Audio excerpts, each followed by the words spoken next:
Hello everyone, आप सभी का स्वागत करता हूं पाथ आईएएस एकेडमी के इस यूट्यूब चैनल पर।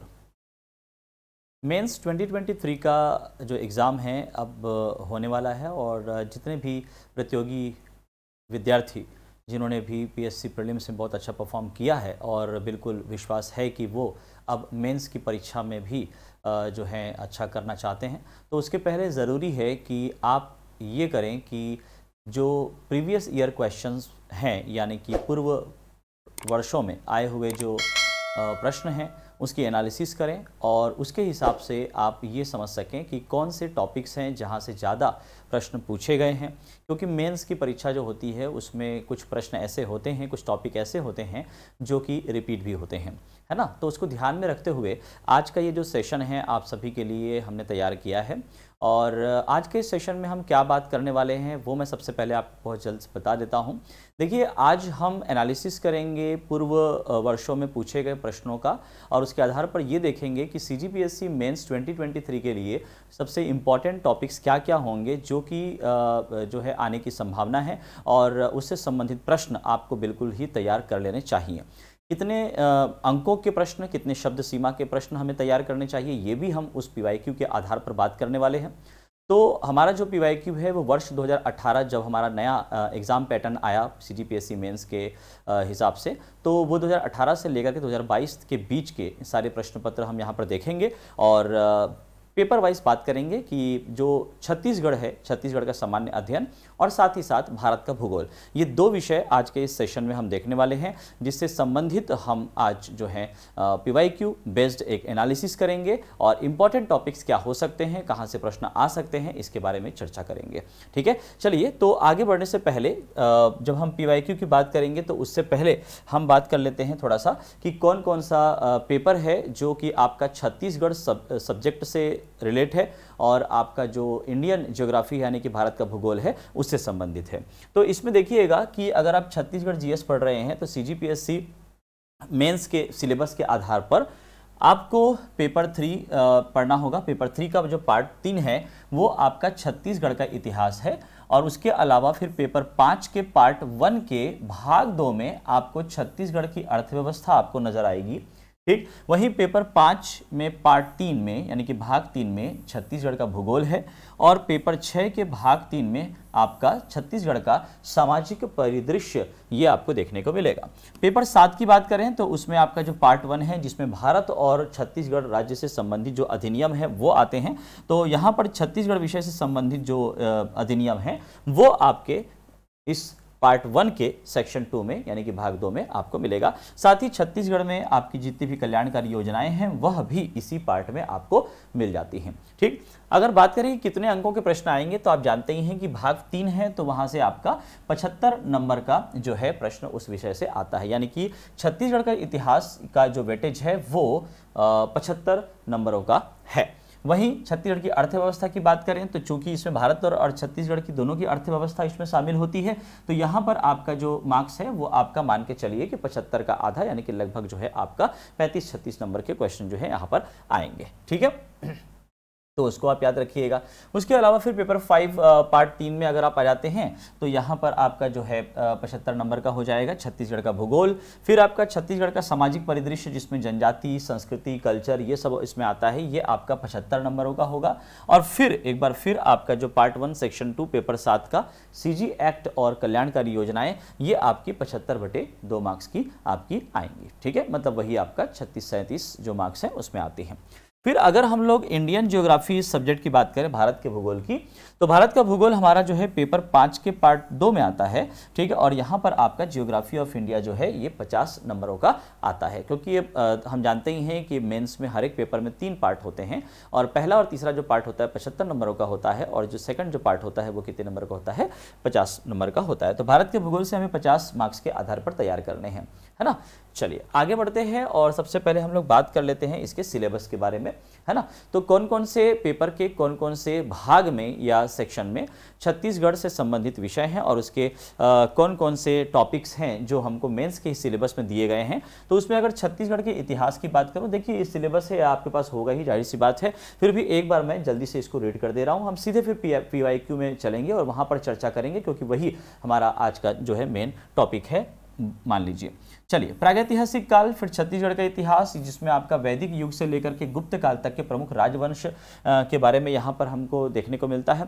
ठीक है, फिर आपका कलचुरी और उनके प्रशासन, फिर आपका मराठों के अधीन छत्तीसगढ़, फिर ब्रिटिश संरक्षण में छत्तीसगढ़, और फिर छत्तीसगढ़ की जो पूर्व रियासतें हैं 14 रियासतें और जमींदारियाँ, उसके बारे में हम पढ़ते हैं। और फिर सामंती राज्य, फिर 1857 की क्रांति और छत्तीसगढ़ में स्वतंत्रता आंदोलन, ये एक प्रमुख हिस्सा हमको देखने को मिलता है।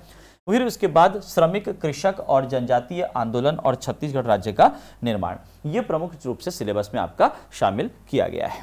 फिर आगे बढ़ते हैं, बात करते हैं कि छत्तीसगढ़ के संदर्भ में जो छत्तीसगढ़ की अर्थव्यवस्था वाला जो हिस्सा है पेपर 5 भाग 1 का, उसमें प्रमुख रूप से यदि आप देखेंगे तो इसमें आपको जो है अनुसूचित जाति, जनजाति, पिछड़ा वर्ग, अल्पसंख्यक वर्ग और इस सभी के सामाजिक पिछड़ापन के क्या कारण हैं, साक्षरता, व्यावसायिक संरचना, आय एवं रोजगार के क्षेत्रीय वितरण में परिवर्तन, महिलाओं की सामाजिक और राजनीतिक एवं आर्थिक सशक्तिकरण, जो कि बहुत इंपॉर्टेंट टॉपिक है, क्योंकि आप जानते ही हैं कि इस वक्त यदि हम बात करें कि प्रमुख रूप से जैसे कि एक योजना जो चल रही है महतारी वंदन योजना, है ना, और राष्ट्रीय स्तर पर बात करें तो मातृ वंदना योजना जो चलाई जा रही है, तो इन सबको देखते हुए ऐसे प्रश्नों को हम आसानी से ट्रेस कर सकते हैं जहां पर हमको मान के चलिए कि महिलाओं के पिछड़ापन के क्या कारण हैं और उनके सामाजिक, राजनीतिक और आर्थिक सशक्तिकरण से संबंधित जो प्रश्न है, बिल्कुल हो सकता है कि इस बार आपको प्रश्न देखने को मिले, या तो निबंध में होगा या फिर इस तरीके से जो है आपका पर्टिकुलर उस सेक्शन में इसको पूछा जा सकता है।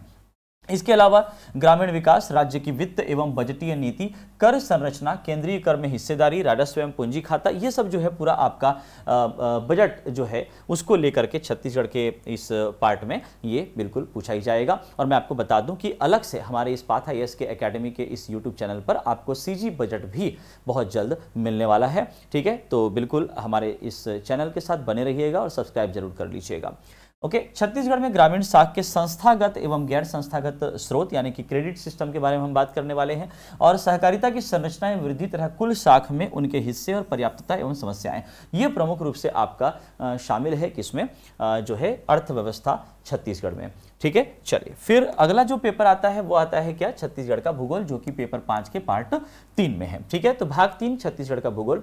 देखिए, जो आप सिलेबस को काफ़ी अच्छी तरह से जानते हैं तो वो बिल्कुल आप इस वीडियो को स्किप कर लीजिएगा और सीधे PYQ वाले सेक्शन में चली जाइएगा स्किप करके। और जो लोग जो हैं पहली बार मेंस की तैयारी करने जा रहे हैं और अगर आपने सिलेबस सही तरीके से नहीं पढ़ा है तो सबसे पहले तो आप यही करिए, पहला स्टेप यही है कि आप सबसे पहले सिलेबस को अच्छे से देख लीजिए और उसके बाद फिर PYQ में जाइए कि भाई यहाँ से कौन कौन से टॉपिक से ज़्यादा प्रश्न पूछे गए हैं।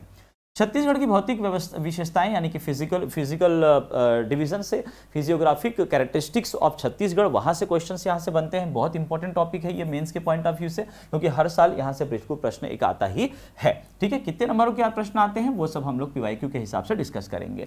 ठीक है, जैसे जलवायु हो गया, है ना, भूगर्भिक संरचना हो गई, भौतिक विभाग हो गया, यहाँ से बिल्कुल प्रश्न आते हैं। ठीक है, वनस्पति से, वन्य जीवन से, वनों के महत्व से यहाँ से प्रश्न आते हैं। राज्य की वन नीति, ये एक बहुत अच्छा एक टॉपिक है प्रीलिम्स के पॉइंट ऑफ व्यू से। फिर ह्यूमन कैरेक्टरिस्टिक्स की बात करें, मानवीय विशेषताएं की, तो इसमें आपका जनसंख्या वृद्धि, घनत्व, वितरण, ये सब जो है आपका शिशु दर, मृत्यु दर, है ना, ये सब जो है आपको 2 मार्क्स में 4 मार्क्स में क्वेश्चन ज्यादातर पूछे जाते हैं। बहुत सबसे इंपॉर्टेंट ये है कि इसमें आपका कृषि से बिल्कुल आपके बड़े प्रश्न आते हैं, लॉन्ग आंसर यहाँ पे आते हैं, तो ये कृषि वाला टॉपिक आपको बिल्कुल करना ही चाहिए। हम PYQ में इससे संबंधित प्रश्न जो है उस पर चर्चा करने वाले हैं। ठीक, सिंचाई के साधन, उनका महत्व हो गया, इन सारी चीजों के बारे में बात करते हैं। कृषकों से उत्थान के संबंधी राज्य की योजनाएं, और फिर खनिज संसाधन में आते हैं तो यहां से भी लगातार प्रश्न आते हैं। ऊर्जा के वितरण पर, ऊर्जा के संसाधन से यहां से प्रश्न बिल्कुल आपको देखने को मिलेंगे। ओके, फिर बात करें उद्योग की, तो उद्योग से भी प्रश्न पूछा जाता है। ठीक है, हाल फिलहाल कुछ प्रश्न जो है वो पूछे गए हैं और बहुत इंपॉर्टेंट प्रश्न है, तो यहाँ से भी आपको खनिज आधारित उद्योगों, परिवहन साधन एवं पर्यटन से बिल्कुल प्रश्न आने की संभावना बिल्कुल बनती है। ओके, फिर अगला हमारा आता है पेपर नंबर 6 पार्ट 3, जिसमें सोशल एस्पेक्ट ऑफ छत्तीसगढ़ यानी कि छत्तीसगढ़ के सामाजिक परिदृश्य की हम बात कर रहे हैं, जिसमें आप देख सकते हैं कि जनजातियों से संबंधित पूरे उनकी संस्कृति, उनका कल्चर, उनके विशेषताएं, वो सारी चीजें यहाँ पर आती हैं प्रमुख रूप से। ठीक, उसके अलावा फिर एक तो जनजातीय संस्कृति, उसके बाद फिर लोक संस्कृति यहाँ पर आपको देखने को मिलता है। ठीक है, जनजातियों से संबंधित प्रमुख रूप से जो है उनकी समस्याएं, पृथककरण, प्रवासन, ये एक बहुत इंपॉर्टेंट पॉइंट आपका हो जाता है जब आप मेंस की बात करते हैं। ओके, फिर बात करें इसके अलावा अलग अलग क्षेत्रों में जो है प्रमुख रूप से क्या क्या पुरस्कार हैं, मेले हैं, पर्व हैं, त्योहार हैं, वहां से भी बिल्कुल 2 नंबर के 4 नंबर के प्रश्न बिल्कुल आते हैं। ओके, चलिए फिर देखें अगला पेपर कौन सा आ रहा है, पेपर नंबर 7 भाग 1, जिसमें आपको देखने को मिलेगा जो है छत्तीसगढ़ के संदर्भ में विभिन्न जो अधिनियम हैं।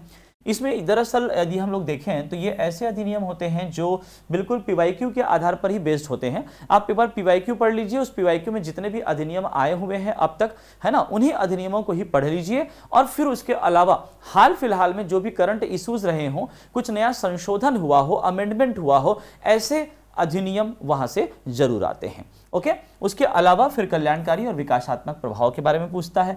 फिर यहीं पर कल्याणकारी योजनाएं, जाहिर सी बात है कि हाल फिलहाल जितनी भी महत्वाकांक्षी योजनाएं हैं सरकार की, है ना, और छत्तीसगढ़ के विकास के लिए जो भी योजनाएं चलाई जा रही हैं, कल्याणकारी योजनाएं, जनोपयोगी योजनाएं, उन सभी को जो है बिल्कुल पूछा ही जाता है। ओके, तो ये प्रमुख योजनाएं, उनसे संबंधित बातें आप जरूर बिल्कुल याद कर लीजिएगा कि किस तरीके से मेंस में उसका आंसर हमें करना होता है। ओके, चलिए फिर यदि हम लोग देखें तो ये आपका आता है इंडियन ज्योग्राफी। आज के इस सेशन में हम लोग छत्तीसगढ़ और जो है छत्तीसगढ़ का सामान्य अध्ययन और भारत का भूगोल, ये दोनों हम लोग देखने वाले हैं। ठीक है, भारत के भूगोल की बात करोगे तो बिल्कुल आप ध्यान रखिए कि फिजिकल फीचर्स ऑफ इंडिया, यानी कि भारत की जो भौतिक विशेषताएं हैं वहां से प्रश्न बिल्कुल आते ही हैं हर बार। ओके, इसके अलावा यदि आप देखें तो ड्रेनेज सिस्टम से, नदी अपवाह तंत्र से बिल्कुल प्रश्न आते हैं, क्लाइमेट से बिल्कुल प्रश्न आता है, सॉइल को लेकर के, सॉइल के इरोजन को लेकर के, यानी कि मृदा के कटाव, मृदा के अपरदन, वहां से आपको बिल्कुल प्रश्न पूछा जाता है। फिर यदि हम बात करें ह्यूमन कैरेक्टरिस्टिक्स की, विशेषताओं की, तो यहाँ पर जनसंख्या, व्यावसायिक संरचना, है ना, माइग्रेशन एक बहुत इंपॉर्टेंट टॉपिक, साथ ही साथ अर्बनाइजेशन, ये अर्बनाइजेशन वगैरह से और इन सब से जो है वही आपके 2 मार्क्स के 4 मार्क्स के क्वेश्चंस आते हैं, है ना, तो उसको हमको याद रखना है। मेन टॉपिक आपका हो जाता है फिर लॉन्ग आंसर में एग्रीकल्चर का। ठीक है, और उसके अलावा फिर जैसे एग्रीकल्चर की बात करोगे तो हर साल यहाँ से एक क्वेश्चन आ रहा है, और वो हर साल जो आने वाला क्वेश्चन है वो क्या है, हरित क्रांति, है ना, श्वेत क्रांति, नीली क्रांति, ये बिल्कुल एक ना एक क्रांति तो वहां पर हो ही जाती है हर साल। ठीक है, हर साल यहां से प्रश्न आता ही है ना। इसके अलावा यदि हम बात करें मिनरल रिसोर्सेज की, जैसे पिछले साल एक इरिगेशन वाला एक प्रश्न आया था कि दामोदर घाटी नदी परियोजना के बारे में बताइए। ठीक है, जो कि आपके भारत की जो है पहली बहुउद्देशीय परियोजना है, तो इसको पूछा गया था एग्जाम में, तो उसको आप याद रखिएगा। इसके अलावा मिनरल स्टोरेज, प्रोडक्शन और डिस्ट्रीब्यूशन, है ना, ये सबसे भी प्रश्न बिल्कुल आए ही हैं। ओके, हम बिल्कुल अभी पीवाईक्यू में इन सभी चीजों के बारे में बात करने वाले हैं। अच्छा, आगे बढ़ने से पहले चलिए एक बहुत ही मेंस मंत्रा हम देख लेते हैं। मेंस का मंत्रा यही है कि बहुत सारे विद्यार्थी जो हैं इस दुविधा में रहते हैं, और ये हो जाता है कि जब प्रश्न का उत्तर लिखने का वो प्रयास करते हैं तो मेनली वो ऐसा करते हैं कि उस प्रश्न से संबंधित बातों को लिख दिया करते हैं, और एक्चुअल में उस प्रश्न की क्या मांग है ना, उसके अनुसार न लिख करके इधर उधर भटक जाते हैं। एक बहुत इंपॉर्टेंट चीज मैं आपको बता दूं कि जो भी प्रश्न में पूछा जाता है उस प्रश्न की मांग के आधार पर ही आपको उत्तर लिखना चाहिए, और सीधे सीधे सटीक आंसर आपको लिखना चाहिए, है ना, घुमाने फिराने वाली बात यहां पर नहीं होनी चाहिए। ठीक है, तो बिल्कुल समझ सकते हैं कि ये जो राउडी स्टाइल में यहां पर आपको दिखाई पड़ रहा है, इसके कितने मायने हैं आपके लिए जब आप मेंस का आंसर राइटिंग करते हैं। ओके, तो याद रखिए, always write the answer specifically just as per the demand of question. Okay, चलिए अब आगे बढ़ते हैं। एक बहुत इंपॉर्टेंट सूचना आप सभी के लिए, पीवाईक्यू हम लोग अभी हाजिर करेंगे, उसके बाद चर्चा करेंगे, लेकिन उसके पहले आपको मैं एक बात बता दूं कि 24 फरवरी से लेकर के 16 मई तक हमारी जो है मेंस की test series Path IAS academy की, ये आपकी स्टार्ट हो रही है, और आपकी तैयारी को मजबूत करने के लिए बहुत ही इंपॉर्टेंट सेशन होता है। पूरे छत्तीसगढ़ में एक खास नाम है mains test series Path IAS academy का, तो जरूर इससे रिलेटेड जो भी डिटेल आपको चाहिए वो दिए गए कॉन्टैक्ट नंबर पर आप देख सकते हैं, आप डिटेल ले सकते हैं। 3 राउंड में ये आपके जो हैं होने वाले हैं। ठीक है, और जो भी डिटेल है या फिर आप ऑफलाइन कैंपस में आइए, विजिट करिए, और फिर आप जो है मेंस के लिए रजिस्टर करवा लीजिए। ठीक है, और युद्ध स्तर पर अपनी तैयारी को जारी रहने दीजिए। डायरेक्ट आप यहां से स्कैन करके भी इन चीजों की डिटेल ले सकते हैं। ओके, चलिए अब हम यहां से आगे बढ़ते हैं और बात करते हैं किसके बारे में, पूर्व वर्षों में पूछे गए प्रश्नों के बारे में, जिसमें मुख्य रूप से हम 2 चीजें देखेंगे। हम 2012 से लेकर के 2022, जिसमें हम ये देखते हैं कि ये आपका पूर्व परीक्षा पद्धति पर आधारित है। है ना, पूर्व परीक्षा पद्धति पर। और उसके बाद फिर आपका यदि 2018 से आगे की बात करेंगे तो 2018 में प्रश्न की परीक्षा पद्धति में, है ना, ये सब में कुछ परिवर्तन आए हैं, तो हम ये दोनों को लेकर के यहाँ पर चर्चा करने वाले हैं। चलिए देखते हैं प्रश्न पत्र में कि क्या क्या यहाँ पर पूछा गया है, कौन से टॉपिक से प्रश्न आए हुए हैं, ओके, जो कि बहुत इंपॉर्टेंट है जब आप मेंस की तैयारी कर रहे हैं। चलिए देखते हैं। सबसे पहले देखें कि छत्तीसगढ़ का इतिहास, जो कि आपका पेपर 3 के भाग 3 में हमको देखने को मिलता है। छत्तीसगढ़ के इतिहास से कौन कौन से टॉपिक से बिल्कुल हर साल प्रश्न आ रहे हैं, यदि आप देखेंगे तो आप ये पाएंगे। देखिए 2018 से 2022 का यहाँ पर विश्लेषण हम लोग देखते हैं। आप ये देखिए कि 2022 में 2 मार्क्स वाले क्वेश्चन हमने पूरा इस पीडीएफ में आपको 2 मार्क्स के, 4 मार्क्स के, 8 मार्क्स के, 10 मार्क्स के, 15 मार्क्स के, इस तरीके से हमने इसको बांटा हुआ है। ठीक है, तो सबसे पहले 2 मार्क्स की यदि आप देखोगे तो 2 मार्क्स में किस तरीके से क्वेश्चन और कहाँ से आ रहे हैं, ये देखिए। एक आपका जो एंशियंट हिस्ट्री है छत्तीसगढ़ का, प्राचीन इतिहास, वहां से एक प्रश्न आ रहा है, जिसमें आपका एक प्रश्न आ रहा है क्या, आपका जो है सिंघनपुर के गुफा चित्रों के विषय वस्तु की जानकारी दीजिए, है ना। तो एक प्राचीन इतिहास से यदि आप देख पा रहे होंगे, प्राचीन इतिहास से यहाँ पर आपको प्रश्न मिल रहा है, ओके। इसके अलावा छत्तीसगढ़ में सातवाहन वंश की जानकारी के बारे में, यानी कि देखिए सातवाहन वंश, ये सब टॉपिक को पकड़ते चलिए, है ना, कि कहाँ से बिल्कुल प्रश्न आ रहे हैं। सातवाहन वंश के बारे में प्रश्न आ गया, एक आपका जो है गुफा चित्रों के बारे में प्रश्न आ गया, यानी कि हम पाषाण काल की बात कर रहे हैं। फिर ये सरभपुरीय वंश के बारे में यहाँ पर प्रश्न आ रहा है कि सरभपुरीय वंश की स्थापना का उल्लेख कीजिए, केवल 2 मार्क्स में क्वेश्चन आ रहा है। ठीक, उसके अलावा फिर यदि आप देखेंगे तो कलिंग राज ने दक्षिण कोसल पर किस प्रकार अधिकार प्राप्त किया, यानी कि आप देख रहे हैं किसके बारे में, कलचुरी वंश के प्रादुर्भाव के बारे में आप बात कर रहे हैं। तो कलचुरी वंश से एक प्रश्न आ गया 2 नंबर में। फिर उसके बाद ब्रिटिश नियंत्रण काल में छत्तीसगढ़ में महारसिया का मामला क्या था, ये भी आपका जो प्रश्न आपको दिख रहा है, ये आपका कौन सा, ब्रिटिश काल, यानी कि आधुनिक काल की तरफ हम लोग आ गए। इसके अलावा यदि आप देखोगे तो जो प्रश्न आ रहे हैं इसमें आपका देखिए 2018 में तो 2 मार्क्स के इतने प्रश्न आ गए। 2019 में कौन कौन से प्रश्न आए थे जरा देखें। 2019 में ताला के रुद्र शिव प्रतिमा के बारे में ये प्रश्न आपको यहाँ पे दिया जा रहा है, ओके, है ना। उसके ऐतिहासिक महत्व को स्पष्ट कीजिए, ये आपको 2 मार्क्स में पूछा हुआ है। उसके बाद फिर throw light on the importance of Khallari stone inscription of Brahmadev, है ना, रायपुर के कलचुरियों से यहाँ पे प्रश्न आ गया, एक 2 मार्क्स में क्वेश्चन आ रहा है। फिर प्रथम मराठा शासक बिंबा जी को लेकर के उसके प्रारंभिक प्रशासन का उल्लेख कीजिए, ये आपको 2 मार्क्स में प्रश्न आ रहे हैं, ओके। सारे टॉपिक्स बिल्कुल आप ध्यान में रखते चलिएगा, इस तरीके से आपको प्रश्न जो है इस आने वाले आपके जो मेंस 2023 है उसमें भी आपको इसी तरीके से प्रश्न मिलने वाले हैं। ठीक है, फिर नलवंशी राजा विलासतुंग के राजिम शिलालेख के महत्व की विवेचना कीजिए, है ना, विलासतुंग के राजिम शिलालेख के महत्व की विवेचना कीजिए, ये आपको यहाँ पे प्रश्न आ रहा है ना। मैं आपको बता दूं कि जब विवेचना की जब बात आती है तो आप क्या करते हैं, विवेचना की जब बात आती है तो जो फैक्ट होता है, जो चीजें होती है, उसको तो हम लोग करते ही हैं, उसके साथ में, है ना, उसके बारे में हम अपने सुझाव या एक निष्कर्ष पर हम लोग पहुंचते हैं, उसको हम लोग क्या कहते हैं, विवेचना कहते हैं, है ना। तो discuss the importance of Rajim stone, ये विलासतुंग के बारे में। तो देखिए आप ये देख पा रहे होंगे कि जो प्रमुख शासक हैं, जैसे प्रथम शासक हो गए, पावरफुल शासक हो गए, उस वंश का एक प्रमुख नाम जब हम लोग छत्तीसगढ़ के इतिहास में पढ़ते हैं तो ये सब प्रमुख रूप से आपको बिल्कुल नाम मिलते ही हैं, है ना। जैसे कलिंग राज कलचुरी का प्रथम था, फिर सरभपुरी वंश की स्थापना आ गया, फिर यहाँ पे सातवाहन वंश की सत्ता के संबंध में आ गया। प्रशासन से प्रश्न आ रहे हैं, देखिए प्रशासन से प्रश्न आ रहे हैं, बिंबा जी का प्रशासन हो गया। यहाँ पर आपका नीचे हमको ब्रिटिश नियंत्रण काल में एक छत्तीसगढ़ से मामला एक संबंधित हमको मिल रहा है, ओके। फिर ये रतनपुर के कलचुरियों से संबंधित आपका मोहन सिंह के विषय में, जो कि अंतिम शासक था, ऐसे हमको प्रश्न आ रहा है। तो इस तरीके से पैटर्न को समझते चलिए। एक प्रमुख घटना के तौर पे हम देखते हैं कि राजनांदगांव का बीएनसी मिल मजदूर आंदोलन, जो कि आपका 3 बार हुआ था, उसमें आपको यहां पर पूछा जा रहा है 2 नंबर के हिसाब से है, तो प्रथम हड़ताल के बारे में, यानी कि 1920 के उस पहले मजदूर आंदोलन के बारे में पूछ रहा है। ठीक है, केवल एक चीज यहां पर पूछा हुआ है।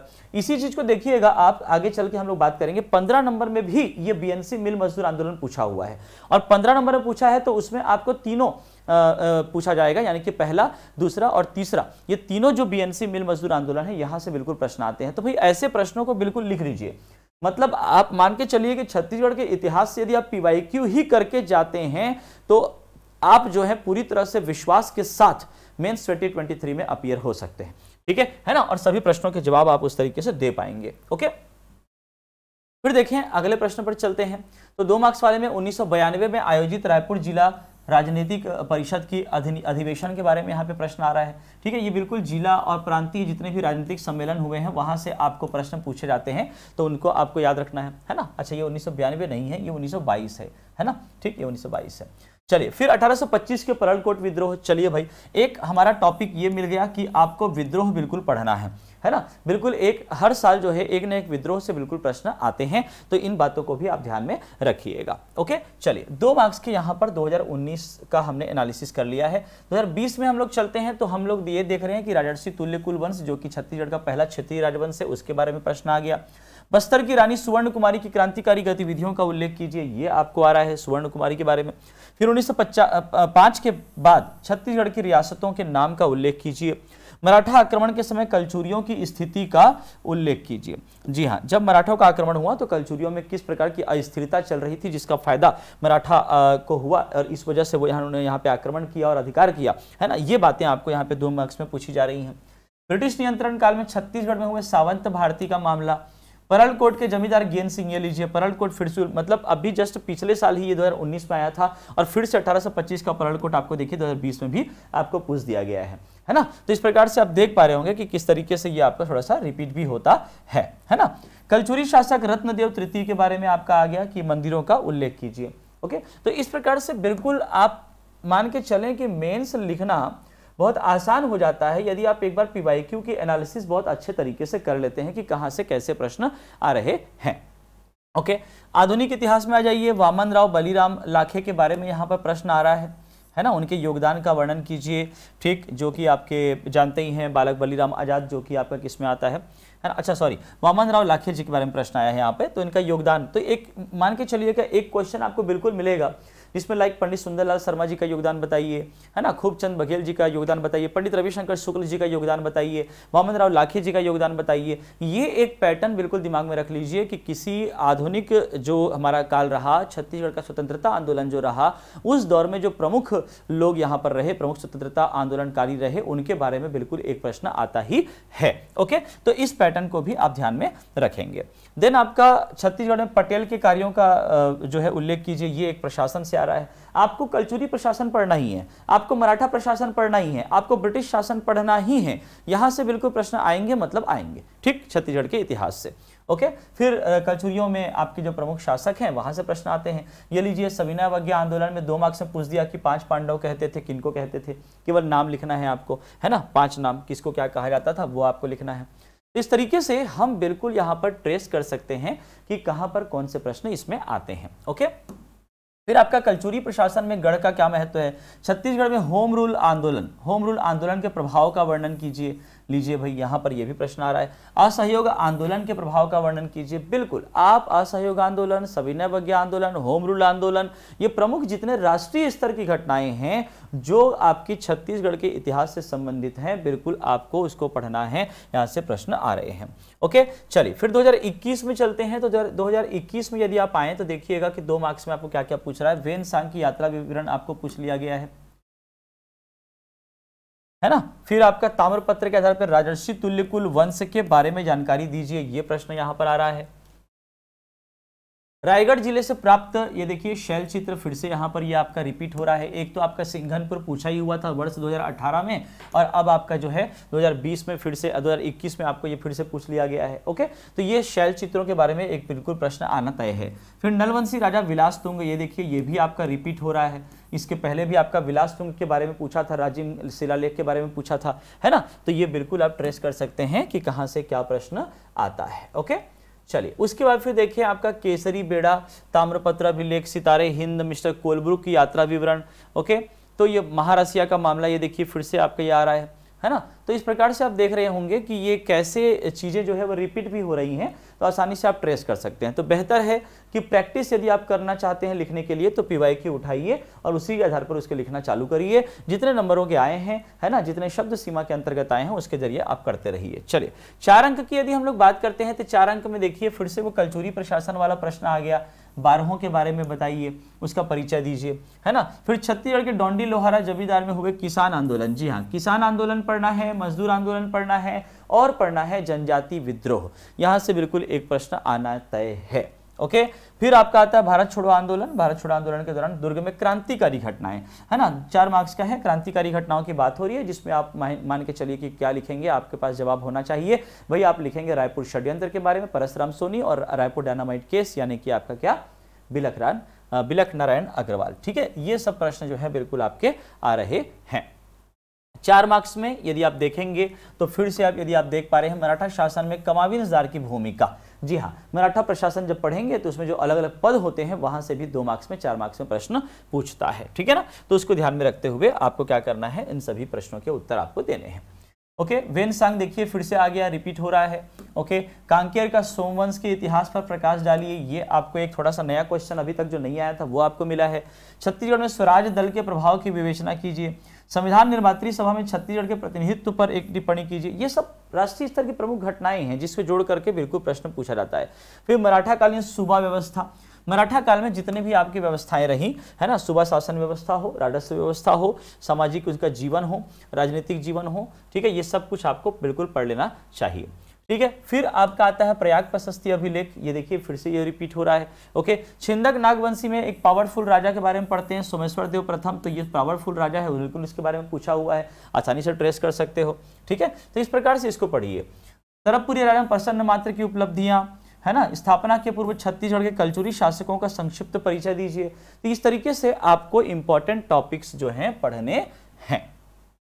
ओके, तो अब मुझे लगता है कि इतना पढ़ लेने के बाद, इतने ही एनालिसिस के बाद यदि आप सिलेबस उठा के देखेंगे और सिलेबस में कौन सा इंपॉर्टेंट टॉपिक है तो आप खुद से इस प्रश्न का जवाब दे सकते हैं, है ना, खुद से इस प्रश्न का जवाब दे सकते हो। ओके, चलिए आधुनिक में आते हैं हम लोग 4 मार्क्स में। तो आप देखिए रघुजी भोसले, कोटपाड़ की संधि, है ना, रायपुर जिले में भारत छोड़ो आंदोलन की गतिविधियों की जानकारी। ओके, ये सब प्रश्न आपको प्रमुख रूप से मिल रहे हैं। ये देखें, ये अभी मैंने आपको इस पर चर्चा की हमने कि भाई पंडित सुंदरलाल शर्मा के द्वारा किए गए कार्यों का वर्णन कीजिए, है ना। इसके पहले वामन राव लाखे के बारे में पूछा था, ठीक है, और अभी आपको पूछ रहा है क्या, आपको सुंदरलाल शर्मा जी के कार्यों के बारे में पूछ रहा है। तो उनके योगदान, उनके अचीवमेंट, उनके कार्य, इस तरीके से प्रश्न यहां पर आते हैं।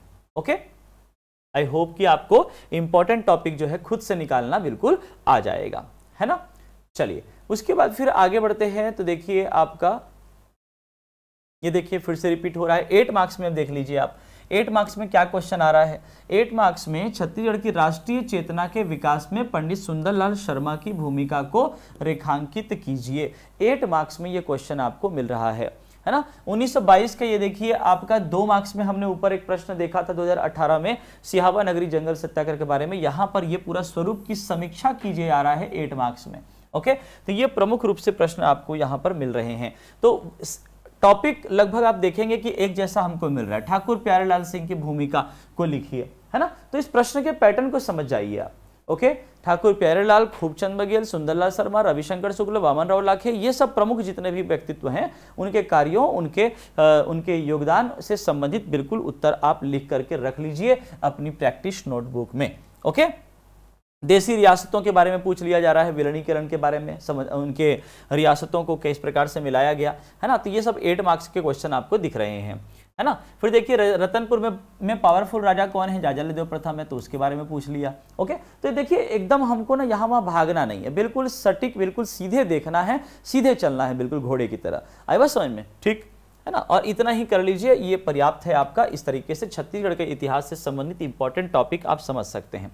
चलिए हम देखेंगे अगला 8 मार्क्स तो आपका समझ में आ रहा है। देखिए सूबा शासन, भारत छोड़ो आंदोलन में युवाओं की भूमिका, सब कुछ रिपीट हो रहा है। ओके, है ना। बिंबाजी भोसले के कार्यों का मूल्यांकन कीजिए, सारा का सारा आपका रिपीट हो रहा है। सिरपुर के पांडु वंश के इतिहास पर निबंध लिखिए, ये लीजिए 15 मार्क्स के क्वेश्चन में क्या हमको मिल रहा है।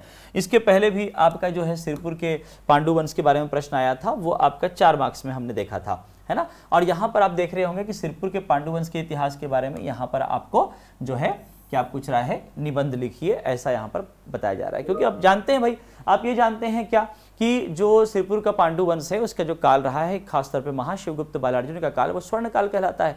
तो एक बहुत इंपॉर्टेंट फेस रहा है आपका इतिहास का, और इसलिए यहाँ से बिल्कुल प्रश्न बन जाते हैं। ओके, चलिए, तो ये छत्तीसगढ़ के इतिहास से संबंधित इंपॉर्टेंट टॉपिक आपने देखा। 1857 की क्रांति, है ना, ये आपका छिंदक नागवंश के इतिहास के बारे में बताइए। व्यक्तिगत सत्याग्रह योगदान पूछ रहा है छत्तीसगढ़ का। छत्तीसगढ़ के सामाजिक पुनर्जागरण में गुरु घासीदास की भूमिका पर प्रकाश डालिए। लीजिए भाई, कितना इंपॉर्टेंट प्रश्न है। ये सब 15 नंबर के प्रश्न में आ रहे हैं। ओके, बिल्कुल 15 नंबर के प्रश्न में। या फिर 1910 के बस्तर विद्रोह के बारे में आप क्या समझते हैं, लीजिए, आपको भूमकाल विद्रोह के बारे में पूछ रहा है, तो एक आपका विद्रोह वाला प्रश्न आपको तैयार कर लेना है। ओके, चलिए, फिर उसके अलावा जैसा कि मैंने कहा कि प्रशासन जितने भी हैं वो सब बिल्कुल पढ़ लीजिएगा। कलचुरी कालीन प्रशासनिक व्यवस्था, और इसके अलावा जो है आपका क्या रहा है, पंडित रविशंकर शुक्ल के योगदान का मूल्यांकन कीजिए। ओके, तो देखिए, ये इस सेशन का महत्व यही है कि आपको क्या करना है कि आपको इंपॉर्टेंट टॉपिक्स, कहने का मतलब यही है कि पूर्व प्रश्न जितने भी आए हैं आपके परीक्षाओं में उसको ट्रेस करना है। ठीक है, और ये बहुत आसानी से आप ट्रेस कर सकते हैं। उसके आधार पर ही आप अपना क्वेश्चन आंसर लिखने का प्रैक्टिस जारी रखिए। ठीक है, अदरवाइज सिर्फ सिलेबस उठा लेंगे और सिलेबस के हिसाब से आप बस टॉपिक वाइज एक एक क्वेश्चन निकाल करके लिखते जा रहे हैं तो उसमें आपको समय ज़्यादा लगेगा। लेकिन अब चूंकि प्रीलिम्स के एग्जाम्स भी हो चुके हैं और आपका अब रिजल्ट आएगा, तो उसके इस दौरान मेंस की परीक्षा तक आपका मान के चलिए कि केवल 3 से 4 महीने का ही आपका समय मिलता है। ठीक है, 4 महीने बहुत ज़्यादा ही मैंने कह दिया, 2.5-3 महीना जो है आपका यहाँ पर दिया जाता है। ठीक है, तो उसको ध्यान में रखते हुए आपको PYQ के अंतर्गत आपको एनालिसिस करते हुए इन चीज़ों को पढ़ना होगा। ओके, चलिए, फिर आगे बढ़ते हैं अगले सब्जेक्ट की तरफ। फिर देखते हैं छत्तीसगढ़ का भूगोल, ज्योग्राफी ऑफ छत्तीसगढ़, है ना। ये हम लोग देखते हैं, ये आपका जो है भाग 3 का ये हिस्सा है। ठीक है, इसमें आप याद रखिएगा कि आपका कौन कौन सा क्वेश्चन आ रहा है। चलिए देखते हैं, फिर से उसी क्रम में देखेंगे। पहले हम 2 मार्क्स की बात करेंगे, फिर 4 मार्क्स की, फिर 8 मार्क्स की, फिर 10 मार्क्स की। इस तरीके से हम लोग चलते चलेंगे। सॉरी, 15 मार्क्स का, ठीक है, क्योंकि पार्ट 3 में है। ओके, 2012 की यदि हम लोग पेपर देखते हैं तो आप देखिए कि छत्तीसगढ़ राज्य की स्थिति और विस्तार को बताइए, 2 मार्क्स में आ रहा है। प्रमुख नदियों के नाम एवं लंबाई ही लिखने के लिए आपको 2 मार्क्स में पूछ दिया गया। राष्ट्रीय उद्यानों का उल्लेख कीजिए। फिर देखिए, छत्तीसगढ़ राज्य में शिशु मृत्यु दर के कारण का वर्णन कीजिए। ये आपका मानवीय जो विशेषताएं हैं, मानव विशेषताएं, ह्यूमन कैरेक्टरिस्टिक, वहां से आपका क्वेश्चन आ रहा है। Infant death rate in Chhattisgarh state के बारे में। इधर आप देखेंगे तो अबूझमाड़ से आप क्या समझते हैं, अनुसूचित जनजाति साक्षरता के वितरण को, है ना, साक्षरता के वितरण को लिखिए, ये यहाँ पर आ रहा है। ओके, तो ये सब आपका जो है इसमें आपको ध्यान रखना होगा, है ना। छत्तीसगढ़ में व्यावसायिक संरचना का वर्णन कीजिए, ऑक्यूपेशनल स्ट्रक्चर ऑफ छत्तीसगढ़, ये 2 मार्क्स में आ रहा है। सेल समूह चट्टाने, गोंडवाना सेल समूह चट्टाने। भौतिक विभाग से एक प्रश्न आ गया। महानदी अपवाह तंत्र, फिर से आपका एक नदी अपवाह तंत्र से प्रश्न आ गया। ओके, छत्तीसगढ़ में शीत ऋतु की अवधि को बतलाते हुए शीत ऋतु की प्रमुख विशेषताओं का वर्णन कीजिए। यह आपका जलवायु से संबंधित यानी कि क्लाइमेट से संबंधित एक प्रश्न आ गया। ओके, तो एक आप पैटर्न को समझिए कि एक क्लाइमेट से आ गया, एक मानव की विशेषताओं से आ गया, एक भौतिक विभाग से आ गया, एक नदी अपवाह तंत्र से प्रश्न आ गया। ओके, है ना, इस प्रकार से यह आपका जो है प्रश्न पूछा जाता है। ओके, तो 2 मार्क्स में इन तरीके से आपको क्वेश्चन याद रखना है। फिर ये देखिए, आपका जो है वर्षा का वितरण यहाँ पर आ रहा है, बिल्कुल हर साल इस तरीके से प्रश्न आता है। जनगणना के आधार पर महिला साक्षरता के वितरण को बताइए, है ना। काली मिट्टी का वितरण और उसका महत्व बताइए, 2 मार्क्स में। ओके, तो ये सब इस तरीके से जितने भी टॉपिक आप देख रहे हैं, सभी टॉपिक से बिल्कुल आपको एक प्रश्न बिल्कुल मिल जाता है। ओके, फिर उसके बाद देखिए 2 मार्क्स से हम लोग यदि आगे बढ़ते हैं 4 मार्क्स में, तो 4 मार्क्स में देखिए तो ये आपको मिलता है नगरीकरण की प्रवृत्ति पर प्रकाश डालिए, on the trends of urbanization in Chhattisgarh. Urbanization से यहाँ पे प्रश्न आया है।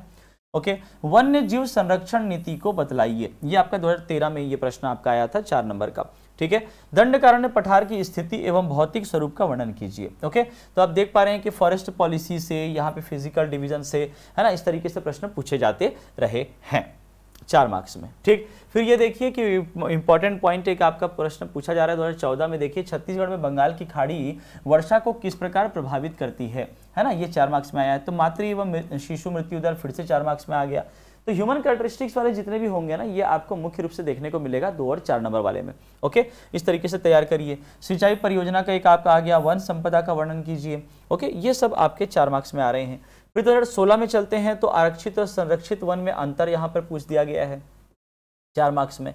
प्रदेश में छुरी उदयपुर की पहाड़ियों की स्थिति और भौतिक स्वरूप का वर्णन कीजिए। तो प्रमुख प्रमुख जितने भी आपके हैं फिजिकल डिवीजन के अंतर्गत, उन चीजों को आप छत्तीसगढ़ के भूगोल में पढ़ते चलिएगा। ओके, छत्तीसगढ़ में आयु एवं लिंगानुपात का वर्णन कीजिए। छत्तीसगढ़ प्रदेश में मैकाल श्रेणी की स्थिति एवं भौतिक स्वरूप का वर्णन कीजिए। मैकाल श्रेणी का एक अपना एक महत्व है, तो वहां से एक प्रश्न यहाँ पर पूछा गया है। ओके, नगरीय जनसंख्या वृद्धि की प्रवृत्ति, ये आपका पूछा गया है 1951 से 2011 का। तो ये देखिए कि इसके लिए आपको कितना ज़्यादा अच्छे से एनालिसिस करना होगा, कितने अच्छे से आपको स्टडी करना पड़ेगा, तभी आप इस प्रश्न का उत्तर दे पाओगे। क्योंकि यहाँ पर आपको पूछ रहा है जनसंख्या वृद्धि की प्रवृत्ति के बारे में, और वो भी कब से कब तक, 1951 से 2011 के बीच में, यानी कि पूरा एक ग्राफ आपको तैयार करना पड़ेगा। ओके, तब कहीं जाकर के इसका आंसर आप कर पाएंगे। ओके, तो इस प्रकार के प्रश्न भी आपको मिलेंगे, इस प्रकार के प्रश्न भी आपको मिलेंगे, वो भी 8 नंबर में।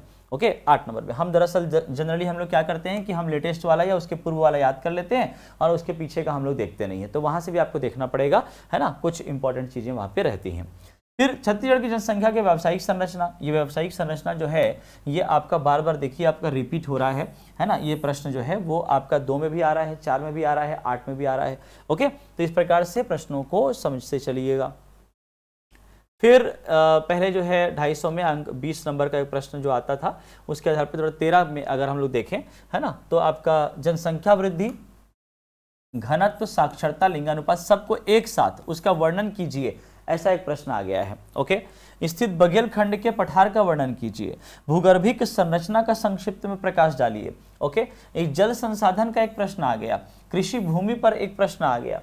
ओके, तो कृषि भूमि, है ना, जल अपवाह तंत्र और आपका जो है कौन सा रॉक सिस्टम, चट्टाने, वहां से भूगर्भिक संरचना से प्रश्न यहां पर आता है। ओके, फिर आते हैं हम लोग छत्तीसगढ़ के भूगोल में 2012 से अगर हम देखें, अच्छा उस समय 40 नंबर का भी प्रश्न आता था, तो खैर बस केवल प्रश्न आपको देखना है, अब ये शब्द सीमा में मत जाइएगा, ये पुराना 2012 के हिसाब से है। तो भौतिक प्रदेश में आपको छत्तीसगढ़ के टोटल जितने भी भौतिक प्रदेश है सभी को एक साथ पूछ लिया है। लो भाई, चारों भौतिक प्रदेश को एक साथ पूछ लिया गया है 40 नंबर में। चलिए अब बात करते हैं हम लोग किसके बारे में, छत्तीसगढ़ की अर्थव्यवस्था के बारे में, यहाँ से कैसे प्रश्न, कहाँ से प्रश्न आ रहे हैं।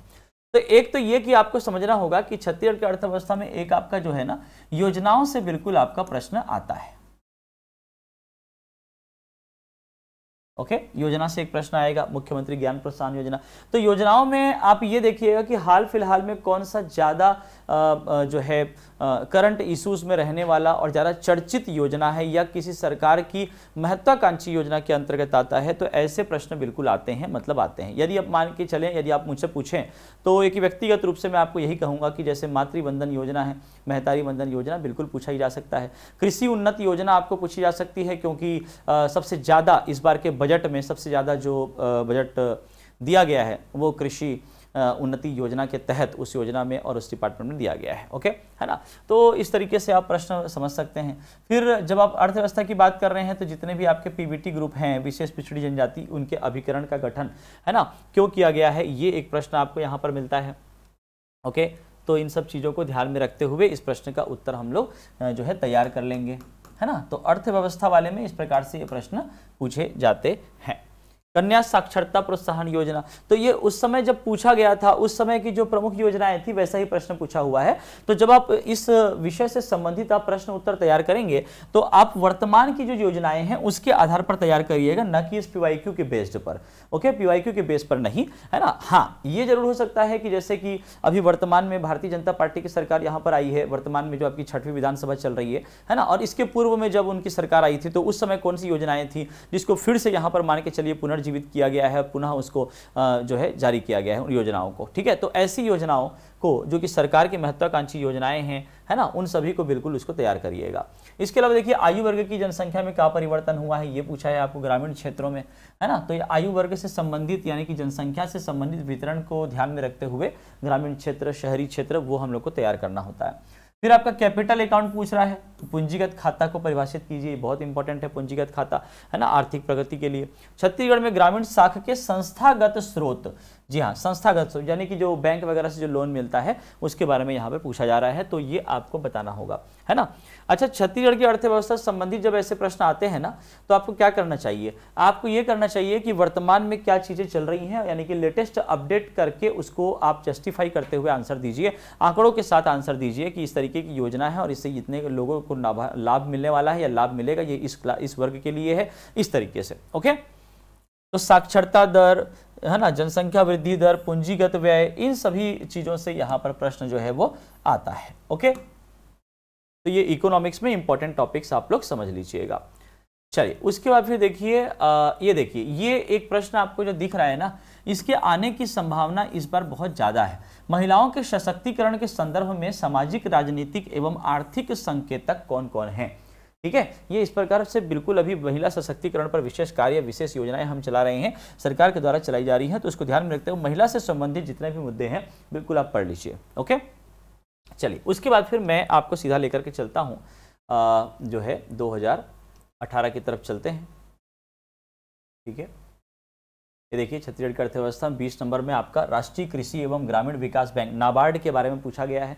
ठीक है, ये एक इंपॉर्टेंट है, जितने भी आपके हैं, है ना। महिला सशक्तिकरण की दिशा में छत्तीसगढ़ सरकार द्वारा कौन कौन से प्रयास किए गए हैं, व्याख्या कीजिए। लीजिए भाई, ये सब प्रश्न ऐसे हैं जो बिल्कुल आपको रिपीट जो है मिलेंगे, आपके पेपर पर आपको बिल्कुल मिलने वाला है। ओके, तो ये आप सब जो है बिल्कुल ध्यान में रखें और इसके आधार पर उत्तर तैयार करिए, है ना। छत्तीसगढ़ सरकार की बजटीय नीति पर अपने विचार व्यक्त करिए। बजटीय नीति, बजट बिल्कुल आपको पढ़ना है। छत्तीसगढ़ का बजट 2024-2025 ये वर्तमान में जो आपका आया है वो आप बिल्कुल पढ़ लीजिएगा, है ना। फिर राजस्व प्राप्तियों की प्रवृत्ति का विश्लेषण वर्ष 12 से 16-17 तक की अवधि में कीजिए। राजस्व प्राप्ति, है ना, इस तरीके के प्रश्न जो है आपको 17 जो है उसमें आपको मिल रहा है। ग्रामीण विकास की अवधारणा क्या है, स्पष्ट कीजिए। शासन के ग्रामीण विकास की योजनाओं को बताइए। ओके, तो इस प्रकार से आपको योजनाएं जो है पढ़ लेनी होंगी। ओके, चलिए, फिर आपका इसमें हम लोगों को ज़्यादा जाने की जरूरत नहीं है। ठीक, न्यूनतम समर्थन मूल्य क्या है, ये सब आप चीज़ें याद रखिए। नई औद्योगिक नीति को बताइए। जी हाँ, ये एक इंपॉर्टेंट पॉइंट है, नई औद्योगिक नीति को बताइए। इस तरीके से भी प्रश्न बिल्कुल पूछे जाते हैं, है ना। इन सब कुछ चीज़ों को ध्यान में रखिएगा। फिर देखिए, 2013 में 2 मार्क्स में खाली सिंपल पूछ दिया है, मुख्य फसलों का नाम लिखिए। बस फसलों का नाम लिखना है ना। संयुक्त वन प्रबंधन आ गया, बांस आधारित कुटीर उद्योग आ गया। ये देखें कि इंपॉर्टेंट क्वेश्चन आ रहा है, छत्तीसगढ़ खाद्य एवं पोषण सुरक्षा योजना 2012 क्या है। ठीक है, ये एक क्वेश्चन यहाँ पर आया है। मुख्यमंत्री खाद्यान्न सहायता योजना के बारे में पूछा जा रहा है। हरियाली प्रसार योजना, कार्बनिक कृषि क्या है, कोसा उद्योग पर प्रकाश डालिए। प्रधानमंत्री फसल बीमा योजना क्या है। ओके, है ना। तो ये आप जो है छत्तीसगढ़ की अर्थव्यवस्था से संबंधित प्रश्न देख रहे हैं। ओके, चलिए, फिर कृषि, वन उद्योग एवं प्राकृतिक संसाधन के अंतर्गत यहाँ पर जो प्रश्न आते हैं प्राकृतिक संसाधनों में, तो यदि आप देखें तो यहाँ पर आप देखिए क्या क्या आपका आ रहा है। वन उत्पाद की संरचना को बताएं, औद्योगिक विकास केंद्र को लिखिए। लीजिए, केवल आपको आईडीसी बताना है, केवल लिख लेना है ना। आरक्षित एवं संरक्षित वनों को परिभाषित कीजिए। ये आपका रिपीट हुआ है पिछले एक सालों के आपके जितने भी आपके PYQs हैं उसमें आपको ये एक क्वेश्चन हमने देखा था, आरक्षित और संरक्षित वनों को में अंतर स्पष्ट कीजिए, ऐसा हमने पढ़ा था वहाँ पे ऐसा क्वेश्चन आया था। यहाँ पे परिभाषा दीजिए, ऐसा प्रश्न आ रहा है। ठीक, इसके अलावा देखिए, अर्थव्यवस्था में जब आप बात कर रहे हो तो इसमें आपका लौह अयस्क के उत्पादन एवं वितरण का उल्लेख कीजिए। ये सब आ रहा है, लोहा, है ना। ओके, फिर कृषि विकास योजना की व्याख्या कीजिए। तो ये सब बहुत इंपॉर्टेंट क्वेश्चंस आपको जो है यहाँ पर मिलते हैं। ऊर्जा संसाधन से प्रश्न आ रहा है, सीमेंट उद्योग से प्रश्न आ रहा है। ओके, प्रमुख सिंचाई योजनाओं का वर्णन कीजिए। ये सब प्रश्न आपको देखने को मिल रहे हैं। चलिए, अब देखते हैं भारत के भूगोल की बात करते हैं। ज्योग्राफी ऑफ इंडिया में कहाँ से बार बार जो है प्रश्न यहाँ पर आए हैं। ओके, तो देखिए, भारत का भूगोल से 2018 की हम लोग बात करें तो प्रायद्वीपीय, देखिए पहले तो भारत का भूगोल मैं आपको बता दूं कि मेंस में नहीं था, इसलिए 2018 से इसको ऐड किया गया है। तो ये आपका जो 2018 से हमको यहाँ पर मिलेगा। ओके, तो इसमें प्रश्न क्या क्या आ रहे हैं। 2 नंबर के प्रश्न की पहले बात करते हैं। प्रायद्वीपीय भारत के, है ना, प्रायद्वीपीय भारत के सामान्य ढाल के विपरीत दिशा में बहने वाली प्रमुख नदियां कौन सी हैं, ऐसा क्यों है।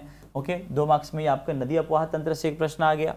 ओके, फिर आपका जो है फिजिकल डिवीजन से भी एक प्रश्न आ रहा है आपका, है ना। नीली क्रांति को परिभाषित कीजिए, ब्लू रिवॉल्यूशन को बताइए। ठीक, ये आपका यहाँ पर आ रहा है। ओके, ठीक, वो याद रखिएगा। भारत में मैंग्रोव का वितरण यानी कि वनस्पति क्षेत्र से यहाँ पे प्रश्न एक आ रहा है।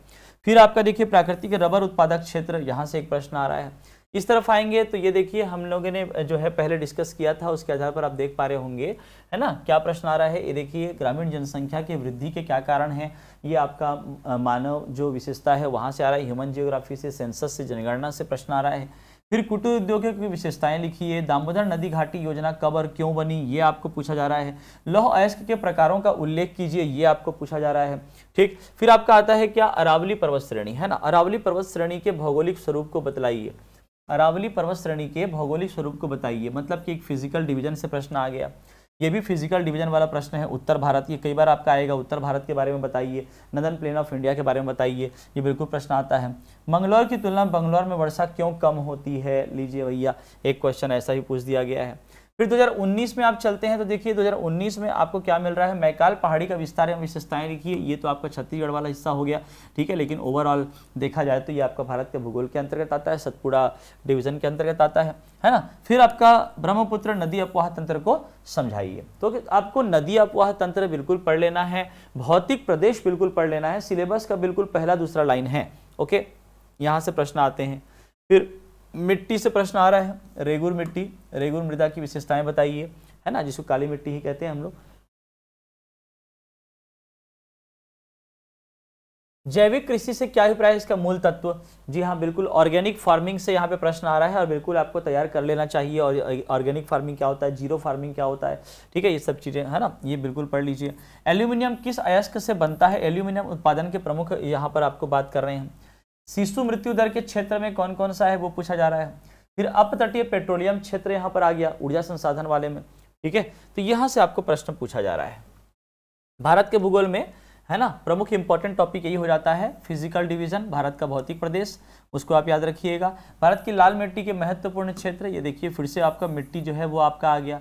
फिर द्वीपों के नाम लिखिए, 2 मार्क्स में आ रहा है। फिर देखिए यहाँ पर आपका उष्णकटिबंधीय सदाबहार वनों की विशेषताओं के बारे में पूछ रहा है, तो बिल्कुल वन वनस्पति क्षेत्र बिल्कुल याद कर लीजिएगा, यहाँ से बार-बार प्रश्न आ रहे हैं। नीली क्रांति फिर से आ गया।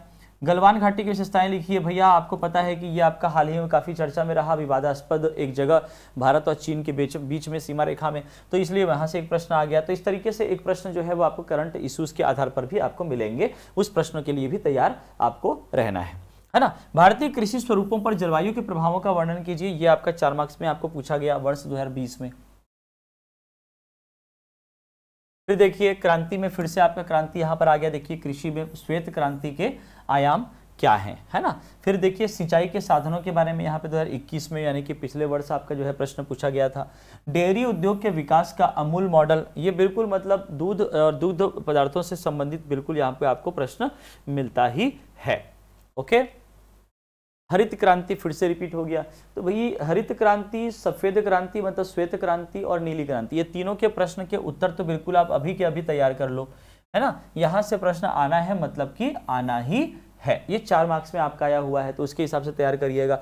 बल्कि हरित क्रांति जो है वो आपका लॉन्ग आंसर में भी आएगा, है ना, तो 10 नंबर में भी आपको इसको याद रखना है। तो 10 नंबर, 8 नंबर, 4 नंबर, 2 नंबर सब में याद कर लो। ओके, फिर यहाँ से आगे बढ़ें तो देखेंगे भारत के भूगोल में, देखिए सीमेंट उद्योग के स्थानीयकरण के कारकों का वर्णन कीजिए ताकि इसके वितरण का विश्लेषण कर पाएं, है ना। तो ये सीमेंट उद्योग आपका देखिए बार-बार रिपीट हो रहा है, बिल्कुल आ रहा है। कोंकण के मैदान का विस्तार एवं विशेषताएं बताइए, ये देखो कुनो अभ्यारण्य बिल्कुल चर्चा में रहा, इसलिए उसको पूछ दिया गया, कुनो अभ्यारण्य की स्थिति एवं विशेषताओं को स्पष्ट कीजिए, ठीक है। तो इंपॉर्टेंट टॉपिक यही कहता है कि आपका जो है सिलेबस के अलावा जो करंट इश्यूज के आधार पर जो आपके चर्चित हैं वहां से भी प्रश्न यहाँ पर आता है। ओके, चलिए फिर आप देखिए भारतीय मानसून की उत्पत्ति में जेट स्ट्रीम की भूमिका बताइए, है ना। फिर पवन ऊर्जा के महत्व को रेखांकित कीजिए। ये सब जो प्रश्न हैं आपको मिलेंगे, इसी पैटर्न में ही मिलेगा, कुछ नया नहीं आने वाला, ठीक है, याद रखिएगा। तो जैसा है यहाँ पर सामने, उन्हीं प्रश्नों को आप याद करते चलिएगा। तो ये बात हो गई। देखिए फिर से आपका ये श्वेत क्रांति के बारे में यहाँ पे पूछ दिया गया, उद्देश्यों एवं महत्व का परीक्षण कीजिए, है ना। तो कहने का तरीका थोड़ा बहुत अलग हो सकता है, लेकिन मुख्य रूप से ये आपका रिपीट होता है। बात करते हैं हम छत्तीसगढ़ के भूगोल की, ठीक है। तो ये 2018 पहले हमने जो चर्चा किए थे, 18 से पहले का चर्चा किए थे। अब 18 के बाद वाले में यदि देखोगे तो क्या क्या आपका प्रश्न आ रहा है, देखिए, है ना। कुसुमी पाठ के उच्चावच, ओके, बिल्कुल आप मान के चलिए कि भौतिक आपकी विशेषताएं जो है बिल्कुल कर लेना है। धारवाड़ सेल समूह, फिर आपका नदी आ गया, देखो चट्टान आ गया, ये आपका भौतिक विभाग आ गया, यहाँ से प्रश्न आ रहा है। ये देखो मिनरल आ गया, ये मिट्टी आ गया। ओके, तो सबसे एक एक प्रश्न बिल्कुल आपको तैयार कर लेने हैं, है ना। ये आपका जो PDF है ये आपको मिल जाएगा। पाथ आईएएस एकेडमी का जो आपका ऐप है उसमें यदि आप ऐप इंस्टॉल नहीं किए हैं तो कर लीजिएगा, वहाँ पर आपको एक PDF मिल जाएगा, PYQ आपका पूरा कंप्लीट, जिसमें आपको कैटेगरी वाइज बटा हुआ है, 2 मार्क्स का, 4 मार्क्स का, 8 मार्क्स का, 10 मार्क्स का, 15 मार्क्स के हिसाब से ईयर वाइज इसको हमने जमा दिया है। ठीक है, तो यहाँ से आपको ये मिल जाएगा। छत्तीसगढ़ में देखिए पर्यटन से संबंधित पंचकोशी महादेव परिक्रमा कहाँ है, ये इस प्रकार से यहाँ पे 2 मार्क्स में प्रश्न आ रहा है। गोपद नदी कहाँ प्रवाहित होती है, ये आपका एक प्रश्न आ रहा है। ओके, बादलखोल अभ्यारण्य की विशेषताएं लिखिए, ये सब एक प्रश्न आ रहे हैं। ओके, तो ये आपके जो हैं कहाँ से क्या प्रश्न आते हैं बिल्कुल आप ट्रेस कर लीजिए, है ना। सीपत विद्युत संयंत्र का संक्षिप्त विवरण, केशकाल स्कार्प की विशेषताएं लिखिए, 2021 में आपका पूछा था। कन्हार नदी के प्रवाह क्षेत्र को बतलाइए, है ना। फिर अधिकतम वर्षा किन क्षेत्रों में होती है, ये पूछा जा रहा है। ओके, तो जलवायु से, वर्षा से, मिट्टी से, चट्टान से, है ना, इस तरीके से प्रश्न आपको देखने को मिलते हैं। 2 मार्क्स में, 4 मार्क्स में ऐसे प्रश्न आपके आ रहे हैं, है ना। अबूझमाड़ की विशेषताएं लिखिए, मोटे अनाज के प्रमुख उत्पादक क्षेत्र को बतलाइए। ओके, मिलेट की यहाँ पर बात हो रही है, मिलेट बिल्कुल चर्चा में है और वहां से बिल्कुल प्रश्न आने की संभावना ज्यादा बनती है ना। फिर जसपुर पाट क्षेत्र में आ गए, एक बार उसने पूछ लिया कुसमी पाट, तो अगली बार उसने पूछ लिया जसपुर पाट। इस तरीके से क्वेश्चन का पैटर्न को समझ लेते हो। ओके, फिर आपका 2022 में देखेंगे पिछले साल, तो देखिए गढ़िया पहाड़ का विवरण दीजिए, मदकू द्वीप का संक्षिप्त विवरण, शिविर नारायण के महत्व पर प्रकाश डालिए, लौह अयस्क के प्रमुख प्रकारों के बनाम लिखिए, है ना। तो इंपॉर्टेंट टॉपिक क्या है ये बिल्कुल आपको समझ में अभी तक आ भी गया होगा। ओके, याद रखेंगे। मुख्य रूप से देखा जाए तो चर्चित स्थान, नदिया पहा तंत्र, है ना, ये सब आपके जो है क्वेश्चन पूछे जा रहे हैं, है ना।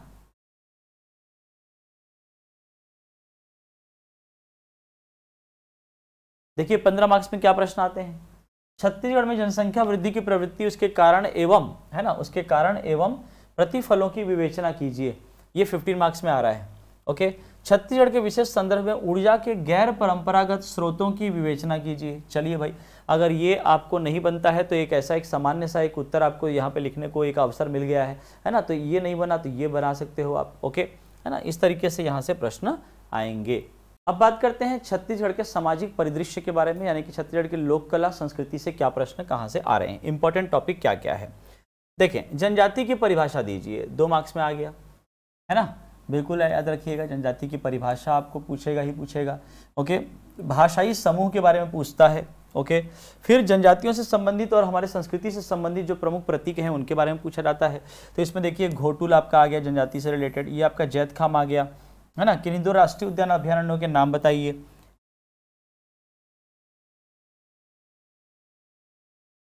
फिर उत्सव में हरतालिका का क्या महत्व है, ये यहाँ पर पूछा गया है। तो एक त्योहार है, आपको बिल्कुल याद रखना है। देखो छेरछेरा पूछ दिया, इधर हरतालिका पूछ दिया। ओके, शहीद वीर नारायण सिंह सम्मान एवं गुंडार्दु सम्मान किस कार्य के लिए प्रदान किया जाता है, 2 मार्क्स में ये पूछ दिया गया। तो पुरस्कार सम्मान आपको याद रखना है, 2018 में ये पूछा जा रहा है। फिर 18 से आप लोग आगे बढ़ते हैं तो हम लोग पहुंचते हैं कि इसमें आपका देखिए 2019 में आते हैं। 2019 में आओगे तो अनुसूचित जनजाति की परिभाषा, ये लो भाई, कितना आसान है ट्रेस करना, है ना। 18 में पूछा अनुसूचित जाति की परिभाषा और अब पूछ लिया अनुसूचित जनजाति की परिभाषा दीजिए, 2 मार्क्स में। ओके, फिर विशेष पिछड़ी जनजातियों के नाम लिखिए। किस लोक कला कलाकार को पद्मश्री, पद्म भूषण और पद्म विभूषण से सम्मानित किया गया है, तो ये एक आपको याद रखना होगा। फिर देखिए इस बार त्योहार में क्या पूछा, तो कर्मा त्योहार पूछ दिया। उसके पीछे क्या पूछा था, इसके पीछे हरतालिका त्योहार पूछा था, है कि नहीं। ठीक, तो इस तरीके से आप ट्रेस कर सकते हो। गोत्र को परिभाषित करो, गढ़वा को परिभाषित करो, गढ़वा कला क्या है। ओके, बस्तर जिले के 2 प्राकृतिक जलप्रपातों के नाम बताइए। लीजिए भाई, एक आपका पर्यटन से भी यहाँ पर प्रश्न आ गया, है ना, तो वो आपको याद रखना है। फिर आपका टोटम क्या है, यहाँ से प्रश्न आ गया। ओके, तो ये 2 मार्क्स में आपको मिल गए। फिर एक बार फिर 2021 में जा रहे हो तो फिर से अनुसूचित जाति को परिभाषित कीजिए। हर साल मतलब ये अनुसूचित जाति, अनुसूचित जनजाति, ये आपकी परिभाषा को लेकर के यहाँ पे प्रश्न बन रहा है। ओके, फिर उसके बाद फिर आपका आर्टिस्ट, यानी कि जो लोक कलाकार हैं, है ना, जनजाति कलाकार हैं, उनसे संबंधित भी प्रश्न आते हैं, जैसे कि सूरजबाई खांडे का आ गया।